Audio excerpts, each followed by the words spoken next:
고려 충혜왕 때에 오탁이라는 사람이 이런 시를 썼습니다.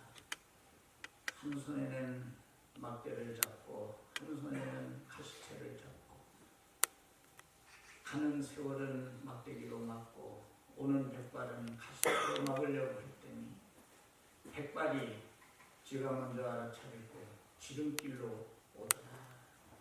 누구도 시간의 흐름을 막을 길이 없는데 또 1년을 지나서 올해에도 우리가 성탄을 며칠 앞두고 하나님 앞에 예배를 드리게 되었습니다.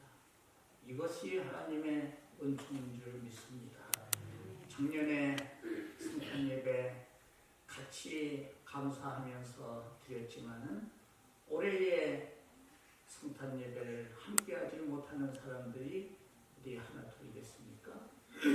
사람의 목숨이 하나님의 손에 있다고 우리는 믿는데 정말 그런 것 같습니다. 지난주일 월요일에 순자를 풀어 포항에 내려갔다가 네밤 자고 금요일날 제가 올라왔는데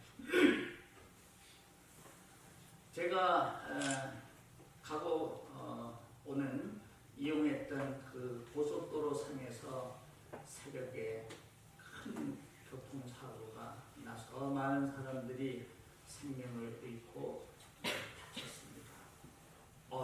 저 길을 내가 내려갈 때도 갔고 올라올 때도 저 고속도로를 타고 올라왔는데 물론 새벽에 난 것이지만은 내게도 무슨 사정이 있어서 새벽에 올라와야 될 일이 있다면 나도 새벽에 그 도로를 왔을 것이고 그러다 보면 나도 또 사고를 당할 수도 있었을 터입니다.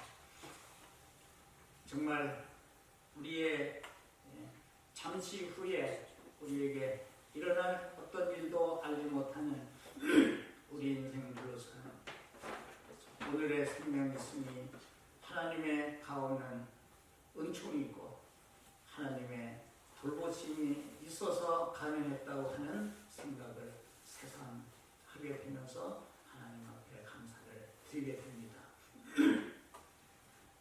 성탄은 수요일에 있지만은 사실은 성탄 전의 기간이 어떤 의미에서는 더 소중합니다. 왜냐하면 성탄은 메시아가 오신 날 아닙니까? 근데 막상 오셨지만은 그 오신 분을 참 축하하고 오시는 메시아를 배우게 되는 영광을 누렸던 사람들은 소수의 사람들이었기 때문에 그리고 그 사람들은 어쩌다 우연히 그 메시아를 뵙게 된 것이 아니라 반드시 그 메시아를 배울 수밖에 없었던 준비된 사람들이고 메시아를 기다리던 사람들이었었다는 것을 우리가 생각할 때 비록 이제 3일 남았지만은 오늘 성탄 첫 축하객이라는 제목으로 우리가 말씀을 들으면서 이번 성탄에는 정말로 지난날에 우리가 맞았던 그 어떤 성탄절보다도 참으로 주님을 배웠고 주님께 영광을 돌리는 축복스러운 그런 올해의 성탄절이 되었으면 하는 그런 마음이 있어서 오늘 이 말씀을 전하게 되었습니다. 원래 이 목사님 성탄절이니까 목사님 설교하셔야지요 했는데 제가 성탄절에는 이천에 있는 진가 교회에 설교를 하도록 한 5, 6개월 전에 선약이 되어 있어서 아니 성탄이 언젠데 그 성탄 예배 설교를 해달라고 하니까 미리 안 해놨다가 딴 사람들한테 뺏길 수도 있겠다 해서 미리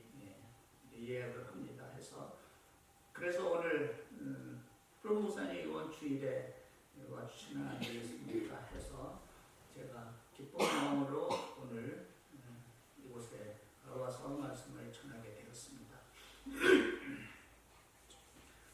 첫 성탄 축하계, 물론 오늘 말씀드리려고 하는 동방에서 온 이 박사들 뿐만 아니라 한밤에 양떼를 돌보던 목자들에게도 천사가 예수님의 탄생을 일러주었고, 그래서 목자들도 아기 예수께 나아가서 경배한 그 기록이 누가복음에 기록되어 있지만은 그 목자들은 유대인들로서 하나님을 섬겼고 성경을 알고 메시아가 올 것을 알았던 그런 사람들이니까 어떤 면에서는 그것이 당연한지도 모르겠습니다. 그러나 오늘 우리가 그 말씀드리려고 하는 이 동방의 박사들은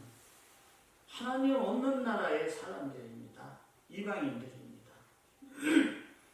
그 이방인들인 이 동방의 박사들이 어떻게 메시아가 태어난 것을 알게 되고, 그리고 그 먼 길을, 그 위험을 무릅쓰고 예루살렘까지 와서 강보에 쌓여있는 아기 예수님을 배웠고, 그리고 그 박사들이 황금과 유향과 모략을 드리며 마음을 다해서 아기 예수께 경배를 했다고 하는 이 마태의 예수님 성탄에 대한 이 기록을 읽을 때마다 마음에 뜨거운 그 감동을 받는 것이 사실입니다.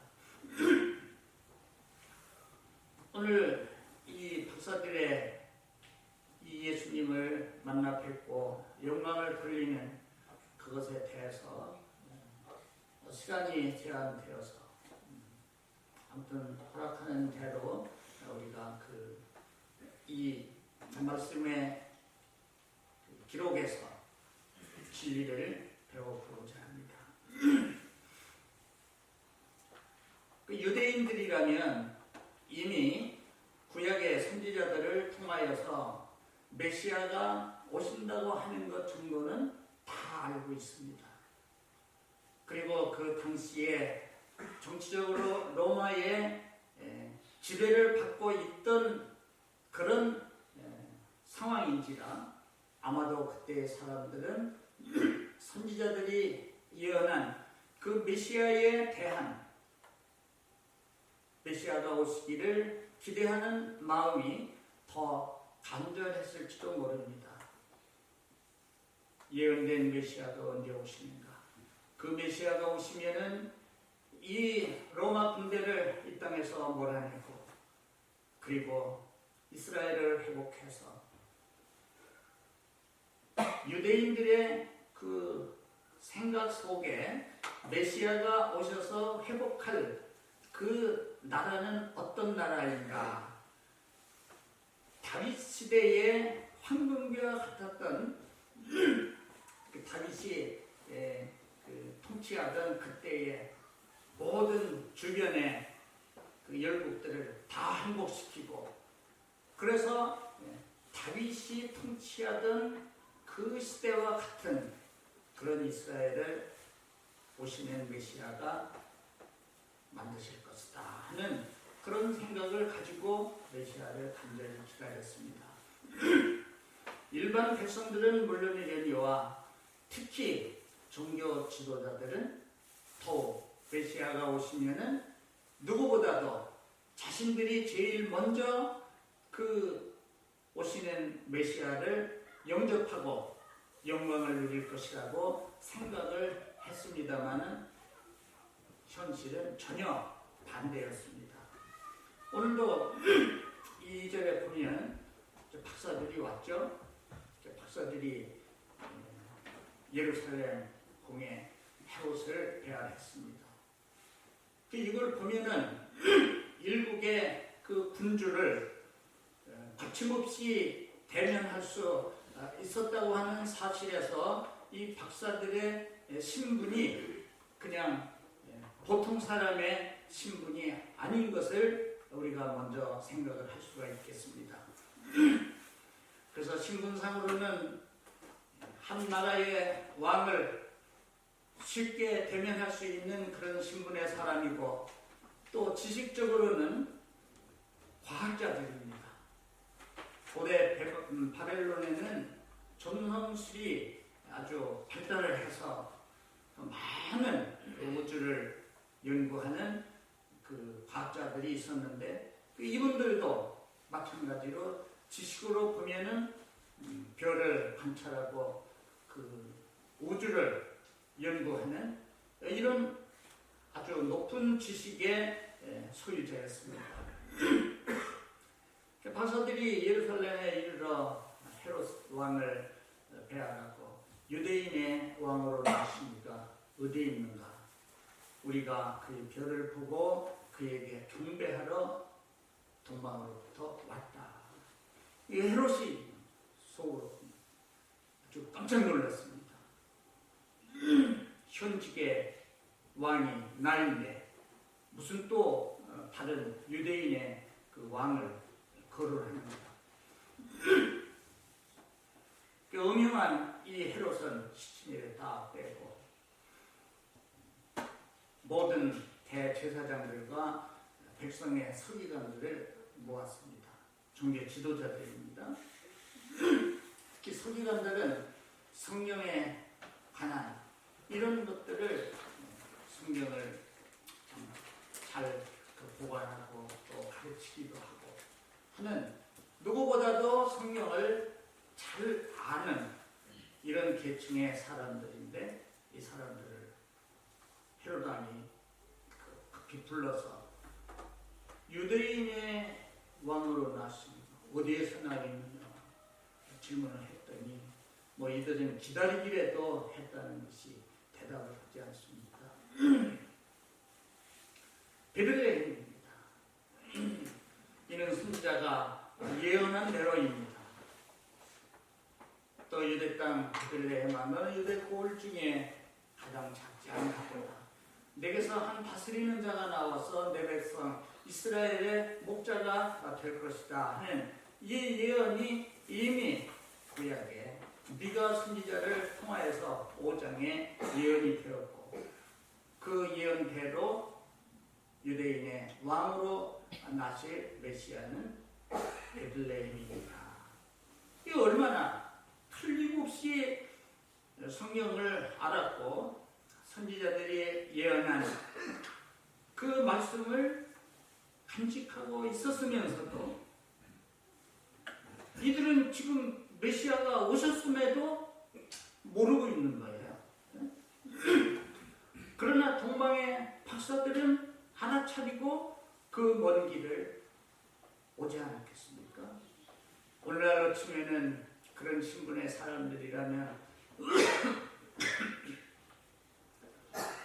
비행기 타면은 편히 올 수 있지만, 그 옛날에는 그런 교통도 발달하지 못했던 시대이기 때문에 산을 넘고 강을 건너고 오는 과정에서 많은 그 위험이 있었음에도 그들은 그 먼 길을 걸어서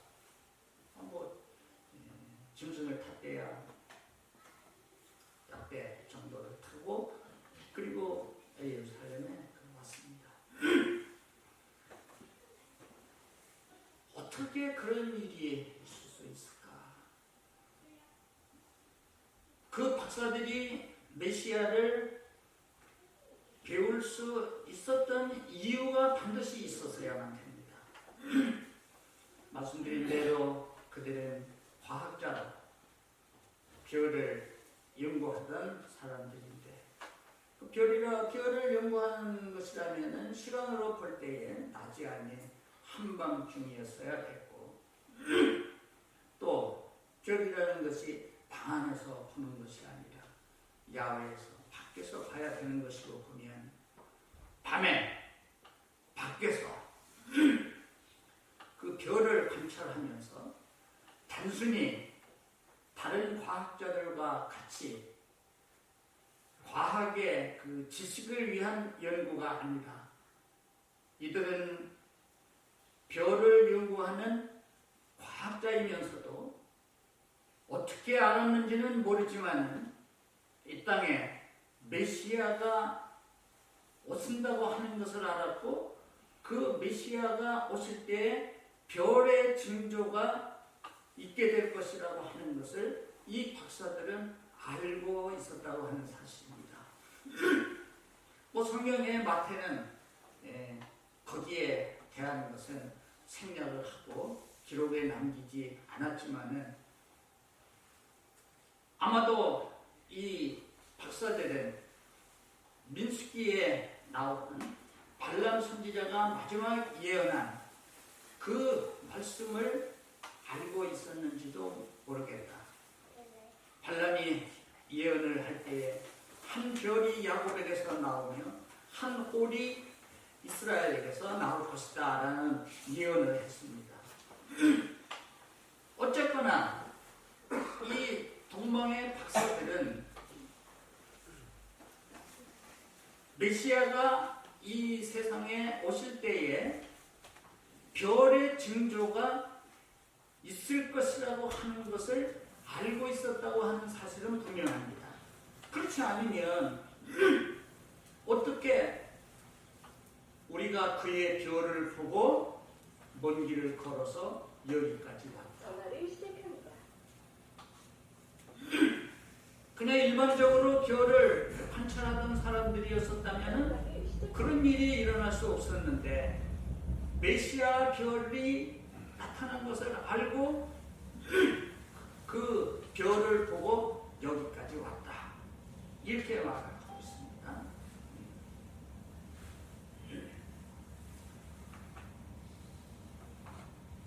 그러면 이 박사들이 평소에 그런 믿음을 가지고 있었다 할지라도 다른 때에는 별을 관찰을 등한히 하다가 이 메시아 별, 예수님이 오실 때에 나타나는 징조로서의 그 별이 나타나는 그 밤에만 나가서 어떻게 하늘을 보니까 이상한 별이 나타났고 아 그게 메시아 별이로구나 해서 왔다고는 우리가 생각할 수 없습니다.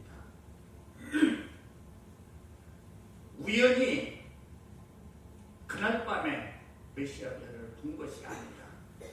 이전부터 언제부터인가는 모르지만은 이분들은 별을 관찰하면서 오실 메시아에 대한 믿음을 가지고 인내하며 기다리면서 별을 관찰하던 가운데에 그 밤에 메시아의 별이 나타났다. 이렇게 보아야 하겠습니다. 우연한 사건이 아니죠. 예수님의 사건은 그냥 세상 사람들이 생각하던 위헌의 사건이 아니라 반드시 일어나야 될 사건들.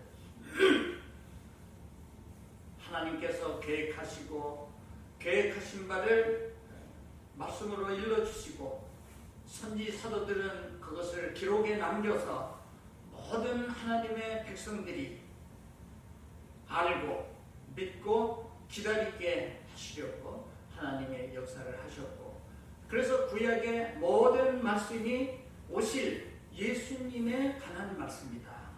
그래서 최초의 제자들이었던 12제자 중에 빌립이라고 하는 제자가 자기 친구 나다나엘을 찾아가서 예수님을 증거할 때에 그가 그런 말을 했습니다.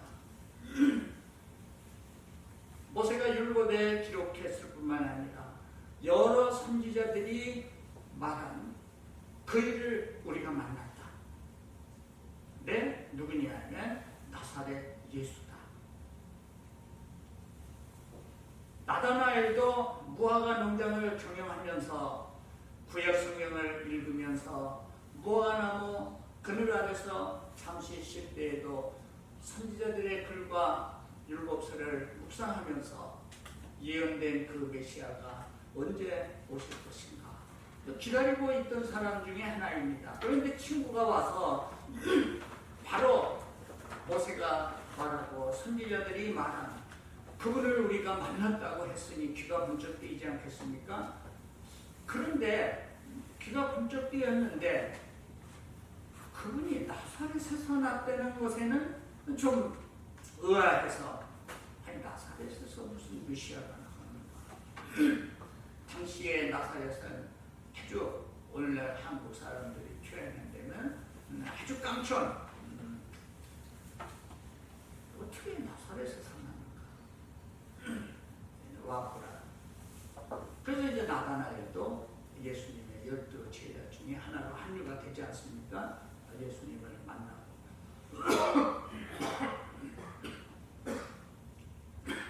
예수님의 12 제자들의 면면을 살펴볼 때에도 그분들은 어쩌다가 참 사람들이 말하는 우연찮게 예수라는 사람을 만났고 어쩌다 보니까 제자들이 된 것이 아니라 이미 기다리고 소망하면서 준비되었던 사람들인데 예수님이 그 시간에 그들을 찾아오셨고 그들을 불러서 제자로 삼으셨다.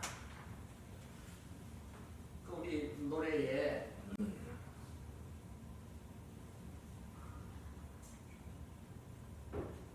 누가 불렀나요?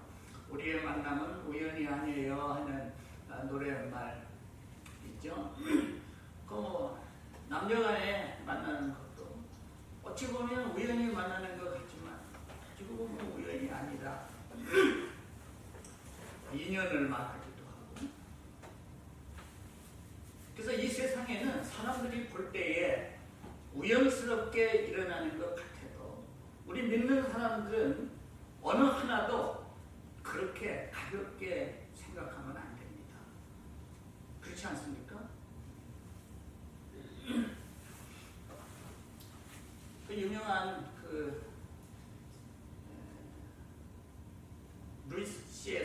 루이스라는 교수가 있었는데 그분이 강연을 마치고 나오니까 어느 학생이 질문을 합니다. 박사님,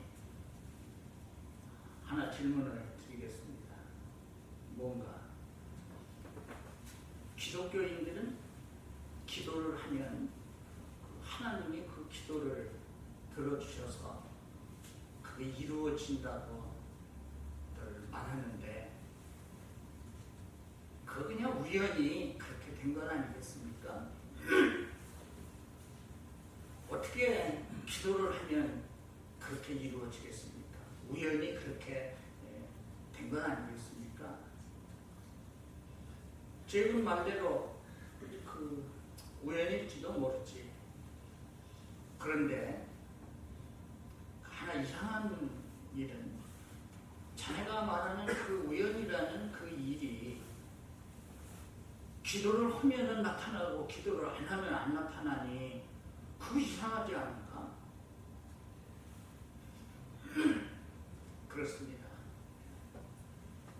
예수님이 이 세상에 오시는 것은 그냥 우연히 어느 날 가볍게 이루어진 것이 아니고 하나님의 계획 속에서 이루어졌고 이미 오시기 전에 선지자들이 예언을 했고 성경에 기록을 했고 그리고 그 기록한 대로 예수님은 오셨고 기록된 대로 예수님은 사셨고 기록된 대로 예수님은 십자가에 달려 죽으셨고 기록된 대로 부활하셨고 승천하셨고 그래서 사도 바울도 가말리엘 문화에서 수학을 한 당대의 최고의 석학이었으면서도 나사렛 예수를 처음에는 몰라봤습니다. 그러나 나중에 그가 그 예수님이 성경에 예언된 그 메시아인 사실을 알게 되고 사도가 된 후에 고린도 교회에 보내는 첫 번째 편지에서 15장에서 부활에 관한 말씀을 하면서 예수님은 성경대로 죽으셨고 성경대로 부활하셨고 성경대로 되었다고 하는 사실을 성도들에게 편지한 것을 볼 수가 있습니다. 다시 그 박사들에게로 옮겨갑니다. 이 박사들은 그래서 오실 메시아에 대한 소망을 가지고 그리고 그것이 며칠 해봤는데 이루어진 것이 아니라 언제부터 그렇게 했는지는 모르지만 상당한 오랜 기간을 기다리던 끝에 마침내 이 마침내라고 하는 것이 말이죠. 세상 사람들이 볼 때는 우연의 사건으로 보기가 쉬운 겁니다. 예수님 아기 때에 결례를 행하기 위해서 성전에 들어갈 때에 또 사람이 나오면서 마침 그때에 또 성경에 보면 마침 그때라고 하는 그런 말씀이 많이 나옵니다. 그 사람이 볼 때에는 우연히 생긴 것 같은 마침 그때지만은 그러나 그는 하나님의 그 섭리 속에서 그 시간이 맞아떨어진 겁니다. 시몬이라고 하는 경건하고 의롭고 이스라엘의 위로를 기다리며 성전을 떠나지 아니하고 금식하며 기도하던 그 시몬이 그날도 성전에서 나오다가 아기를 안고 결례를 행하기 위해서 들어오던 예수의 그 부모들과 마침 만나게 되었다. 즉시로 알아봤습니다. 이 아기가 이 세상에 오시는 내가 그렇게 금식하고 기도하면서 기다리던 바로 그 메시아 아기 예수님이로구나. 단번에 그는 알아차렸고 물론 성령의 역사죠. 아기를 받아 안고 시몬은 감격의 찬양을 드립니다. 주제여 이제는 종을 평안에 놓아주시는도다. 내 능히 주의 구원에 왔습니다. 그 말은 우리말로 말하면 이제 죽어도 한이 없습니다. 내가 그토록 평생 기도하고 그렇게 보고 싶었던 아기 예수를 내 눈으로 보았고 그 아기 예수를 내 품에 안게 되었으니 이제 저는 이것으로서 이 생명이 이 세상에서 끝난다 할지라도 저는 기쁩니다 하는 그 표현 아니겠습니까? 그래서 기다리는 이러한 사람들에게는 몇 가지의 전제되는 것이 있습니다. 하나 오시면 기다리지 않습니다. 오실 분에 대한 확고한 반드시 오신다. 언제 오시는가는 모르지만 반드시 오신다. 기다리던 사람들에게는 기다리던 사람이 나타나는 단박에 그 발견이 되는 겁니다. 누구가 몇 시 차로 언제 어느 역에 도착한다고 해서 그 사람을 맞기 위해서 나가서 기다리던 사람은요, 수많은 사람들이 그냥 그 쏟아져 나오는 가운데서도 금방 알아차리는 거예요. 왜? 올 사람에 대한 확신을 가지고 기다리고 있기 때문에 금방 알아차리고 여기 내가 여기 있다. 지금 오느냐고. 그러나 그렇지 않으면은 아는 사람인데도 그냥 지나쳐도 그냥 모르는 사람처럼 그냥 그렇게 지나칠 수도 있습니다. 이런 뜻에서 박사들은 오실 분에 대한 확고한 믿음이 있었다. 그 신앙이라고 하는 것이 무엇입니까? 애매하고 막연한 겁니다. 그렇게 되면 좋지만 안 돼도 할 수 없지 하는 그런 것이 아니라 이 믿음은 확실해야 돼요. 그래서 성령이 우리에게 하시는 모든 말씀들은 우리가 주저없이 믿고 따라도 후회하지 않는 그러한 절대적인 진리의 말씀이 된다고 하는 것을 우리 옥천 교회의 성도들은 굳게 믿으시고 그래서 성경에 기록된 것 믿으시고, 그래서 이 동방의 박사들처럼 비록 유대인도 아닌 이방 하나님을 모르는 그 나라에 살고 있었지만 이들은 오실 분에 대한 확신을 가지고 기다리고 있었다. 기다리면은 또 인내가 요구됩니다. 신앙생활 며칠 하고 끝나는 것이라면 이를 아물고 못할 것 없습니다. 그런데 이거는 평생 해야 되는 것이니까 여기에는 상당한 인내가 필요하고, 그래서 이 인내도 어느 정도 사람의 결심으로도 되어지는 것이지만은 사도 바울의 증거에 의하면은 갈라디아서에서 말씀한 대로 인내는 성령의 9가지 열매 중에 하나라고 했습니다. 성령의 열매는 사랑과 희락과 화평과 오래 참음과 양성과 충성과 온유, 절제. 또 제자들에게 사도 바울이 편지할 때, 디모데에게 편지할 때도 마찬가지로 믿음과 사랑과 인내와 온유를 쫓으며, 어디 신앙생활뿐이겠습니까? 우리가 세상을 살아가는데 무슨 일을 하는 데에는 상당한 그 인내를 필요로 하지, 조금 힘들다고 해서 포기하고 하면은 아무것도 이룰 수가 없습니다. 그리고 귀한 것일수록 거기에는 더 많은 어려움과 그리고 그 어려움을 극복하는 더 많은 인내가 거기에는 필요하다는 것도 우리는 알고 있습니다. 이 신앙생활 여러분들 인내함으로 참으며 성경에 기록된 말씀들을 믿고 순종하면서 나아갈 때에 마침내 동방의 박사들이 이전에도 해왔던 것이고 앞으로도 계속해서 할 일이지만 그 밤에 하늘을 쳐다보며 별을 감찰했을 때에 메시아의 별의 징조가 나타났다.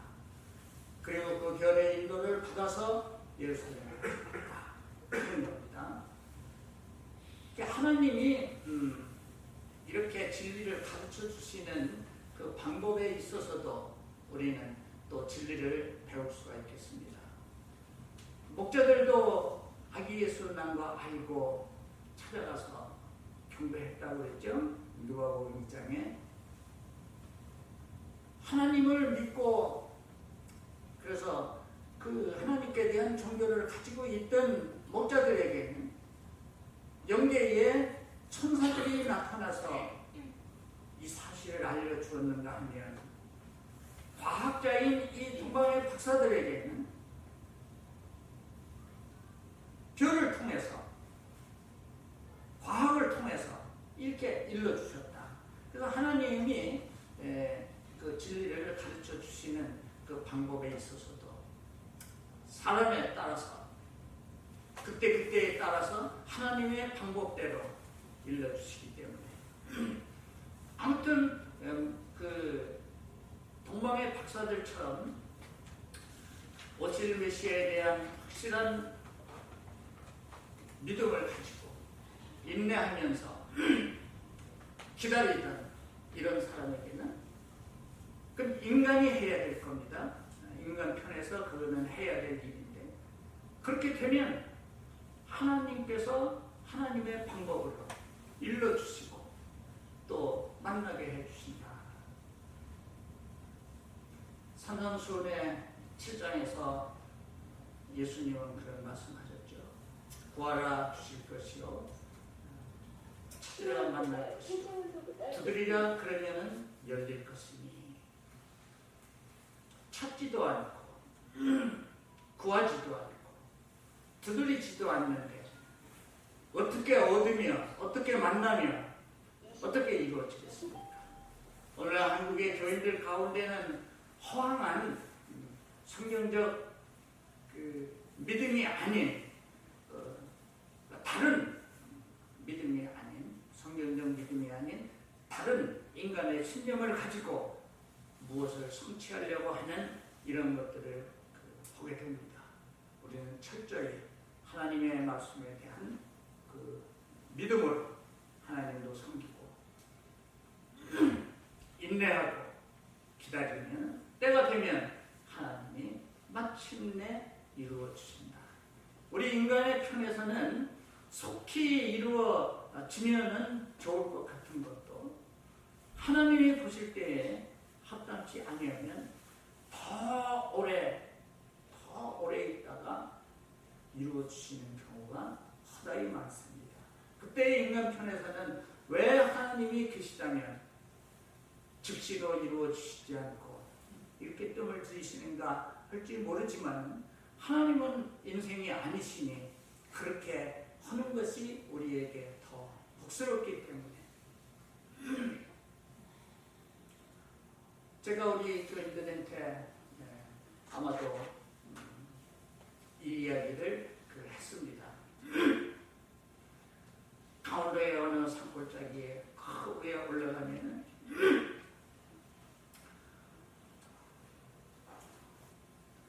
기도원이 있는데 그래서 어느 목사님이 거기 기도를 하러 가다가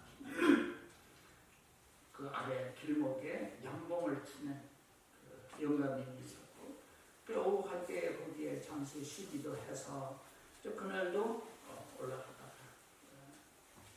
거기서 쉬면서 영감님하고 이야기를 하는데 그 영감님 얘기가 며칠 전부터 저 위에서 밤새도록 기도하는 소리가 들리는데 글쎄 무슨 사연이 있어서 저렇게 기도를 하는지는 모르지만 아니 내가 다 안타깝습니다. 아니 내가 하나님이라면 저렇게 밤새도록 기도하는 저 사람의 기도를 그냥 내가 하나님이라면 그냥 얼른 들어주고 싶은 마음이 생기더라는 거예요. 그 영감님의 말을 들으면서 이 목사님의 마음속에 하나님의 음성이 들립니다. 저 영감의 말을 들었거든요. 하나님이 없는 저 영감의 마음도 저런 안타까운 부르짖음에 그 기도 소리를 들을 때에 들어주고 싶은 마음이 들었다면 그러면 내가 들어주지 않겠느냐. 이게 누가복음 18장에 나오는 불의한 가난과 그 과부의 이야기에서도 마찬가지죠. 귀찮아서라도 과부의 소원을 들어주는 것이 하나님도 두려워하지 않고 사람도 무시했던 그 불의한 관원이었다면 내가 나의 사랑하는 자녀들의 부르짖는 그 부르짖음을 내가 듣지 않겠느냐. 그리고 오랫도록 내가 참겠느냐. 즉시 이루어주리라. 이런 그 말씀을 했습니다. 어느 전도사는 교회의 문제를 가지고 큰 며칠을 기도를 하고 그러다가 정말 하나님께서 이 전도사에게 엄청난 은혜를 쏟아부어 주시는 밤을 만나게 됐습니다. 그 이전에는 하나님의 자기를 외면하시는가 하는 그런 절망감도 들고 그래서 울부짖으며 기도를 했는데 어느 날인가 하나님께서 감당할 수 없는 그 은혜를 이 전도사님에게 부어주었습니다. 전도사가 기도를 어떻게 했는지 아십니까? 은혜 받았으니까 감사해야 그게 맞지 않겠습니까? 하나님은 정말 신실하신 하나님이시로구나. 내 기도를 마침내 들어주셨구나. 그리고 감사해야 되지 않겠습니까? 전도사님의 기도의 내용이죠. 주여 이렇게 들어주실 거라면 좀 더 시간을 더 끌어서 저로 하여금 완전히 더 하나님 앞에 더 겸손해지고 하나님 앞에 그냥 더 온전해지는 그런 내가 된 후에야 들어주시지. 벌써 들어주십니까? 그 얼마나 생각이 깊은 전도사님입니까? 그래서 오늘 이 박사들은 이러한 이유에서 하나님의 큰 은혜를 입었고 마침내 유대의 종교 지도자들도 알아보지 못했던 이 아기 예수를 처음으로 찾아서 배웠고, 그리고 그들의 경배하는 그 모습을 마태가 상세히 기록해 남겼는데, 역시 이 장면을 읽을 때마다 뜨거운 그 감동을 입는 것이 사실입니다. 신분상으로도 높고 지식적으로도 그렇게 높은 그분들이 이 아기 예수, 아주 강보에 쌓여있는 그 아기 예수 빼와서 꿇어 엎드려 경배하고 보배함 열어서 황금과 유향과 모략을 예물로 드립니다. 최고의 그 귀한. 그러나 이것은 단순히 짧은 생각으로 돈의 그 가치로 얘기한 것이 아니라 황금을 드렸다. 황금 자체로 귀하죠. 그러나 이 박사들은 그 아기 예수를 경배함에 있어서 왜 많은 예물 중에 황금을 택했을까? 황금을 드린 이유는 많은 그 성경학자들이 세 가지를 갖다가 이것은 믿음이고 이것은 지도를 의미하고 이건 각기의 그 해석이 있을 수 있지만은, 그러나 황금은 장차 이 예수는 만왕의 왕이시라고 하는, 만왕의 왕으로 이 세상에 오셨다고 하는 왕에게 드리는 예물로서의 황금이다.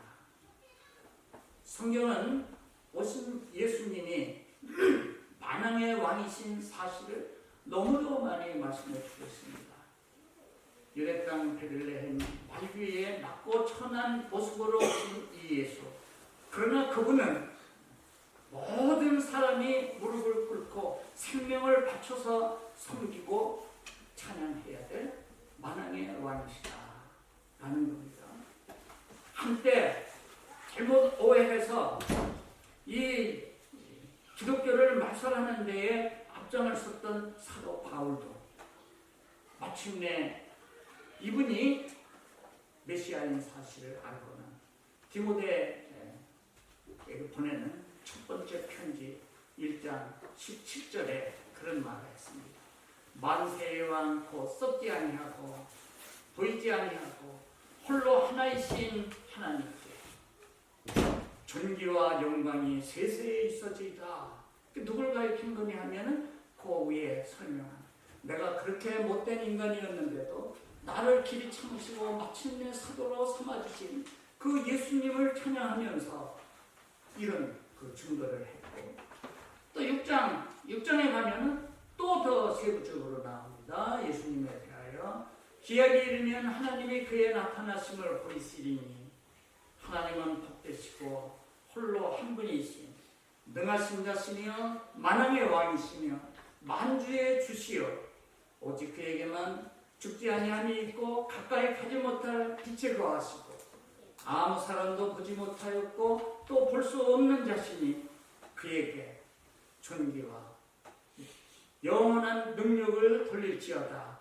역시 예수님이 만왕의 왕이신 사실을 증거하고, 디도도 디도서에서 부스러운 소망과 우리의 크신 하나님 구주 예수 그리스도, 사도 요한도 요한일서 5장 20절에 그는 참 하나님이시요 영생이시다. 이거는 신약 후 모든 사도들이 이구동성으로 예수님은 만왕의 왕이라고 했습니다. 우리는 그 왕의 백성들입니다. 요즘 그 정강훈 목사님이 좀 흥분하다가 보니까 좀 말에 실수를 했는지, 하나님 돈이 내 말 안 들으니 그냥 국물도 없다고 그래가지고 이게 그냥 그거 이해를 해야 됩니다. 그분이 하나님을 업신여겨서 그랬겠습니까? 그가 자기의 실수인 것을 인정을 했고, 내가 하나님과 그만큼 친하다는 뜻이고, 철모르는 그 아들이 아버지 같고, 아버지 내 말 안 들으면 국물도 없다. 그런 애교로 이해해달라고 그러는데 어디 세상이 그렇게 이해가 쉽게 됩니까? 그래서 우리는 왕으로서의 그 예수님. 유향은 그 구약에 그 제물을 드릴 제사장이 제사를 진리하면서 드릴 때에 태우는 아주 귀한 제물입니다. 제사장으로서. 예수님은 영원한 우리의 제사장이라고 하지 않았습니까? 구약에는 사람 중에서 세운 바뀌는 때가 되면 바뀌는 사람 제사장이 하나님과 백성들의 중재 역할을 했다면, 그러나 예수님은 영원히 하나님과 우리의 중간에서 중보자로서 영원한 대제사장으로 지금도 하나님의 우편에서 성도들을 위하여서 기도하고 계시다고 사도 바울이 로마에 있는 성도들에게 편지를 했습니다. 모략을 드렸다. 모략 여러분 아시죠? 신약 성경에 니고데모도 예수님이 돌아가셨을 때 모략과 향품을 많이 가지고 왔다고 그랬는데 시체가 부패되지 않게 사용하던 그게 이제 모략인데 그거를 예수에게 드렸다? 해결망측한 일하니까 시체에나 쓰는 그 모략을 축하의 예물로 드렸다? 아닙니다. 이 동방의 박사들은 오실 메시아는 이 세상에서 어린 양으로 오셔서 억조 창생을 구원하시기 위하여 만인의 죄를 지고 십자가에서 피 흘려 죽으실 것을 이미 성령의 은혜 가운데 알고 있었다. 그러니까 왕으로 경배하고 영원한 제사장으로서의 유형을 드리고 장차 인간을 위하여 죽으실 속죄의 주님으로서 모략을 드렸다. 이 얼마나 감동스러운 일입니까? 이제 성탄을 3일 앞둔 우리들에게 이 동방의 박사들처럼 우리들도 유대인들이 아니었었고 사실은 외인 이방인들이었었지만 하나님의 크신 은혜로 우리가 예수를 믿게 되었습니다. 동방의 박사들이 가졌던 같은 그런 많은 믿음을 가지고 우리가 살면 하나님이 찾아오셔서 만나주시고 지시도 하시고 꿈에 지시하심을 받아 다른 길로 고국에 돌아가더라. 자칫하면 아주 악독한 헤롯에게 죽임을 당할 수밖에 없었던 이 동방의 박사들. 그러므로 하나님께서는 꿈에 지시하심을 따라서 다른 길로 가도록 이렇게 돌보아 주셨다. 믿고 순종하고 인내하며 기다리는 이런 사람에게는 하나님 편에서 오셔서 만나주시고 축복하시고 영광을 누리게 해주신다. 이것이 우리 기독교의 진리로 성경 66권이 우리에게 가르쳐 주시는 그런 말씀입니다. 구약 39권, 신약 27권, 우리 전 성경 66권, 구약 39권, 929장, 2314절, 신약 27권, 장수로 260장, 절수로 7959절. 그래서 성경 66권 1189장 절수로 31,173절. 어느 한 절도 우리가 소홀히 할 수 없는 소중한 축복스러운 말씀이기에 우리 옥천교회에 사랑하는 우리 믿음의 식구들은 우리 목사님을 통해서 배우는 말씀들을 소중하게 여기고 믿고 순종하고 인내하고 기다리며 그때 여러분들이 무엇을 기도하든지 그 기도가 하나님 앞에 기쁘게 상달될 것입니다. 이런 사람들이 정욕을 위해서 허탄한 기도를 할 리가 없죠. 이렇게 말씀을 잘 배우면 하나님의 뜻대로 기도할 것 아닙니까? 하나님의 뜻대로 기도하는데 하나님이 안 들으실 이유가 없지 않겠습니까? 소리 지른다고 응답되는 것이 아니고 하나님의 말씀 안에서 말씀을 간직하고 신앙생활을 할 때에 무엇이든지 구하면 내가 시행하리라고 하시는 주님의 말씀이 실현이 되는 겁니다. 올해 성탄을 맞이하는 저와 여러분, 아무쪼록 다른 어떤 성탄보다도 의미 있는 그리고 축복스러운 성탄절이 되기를 축원합니다.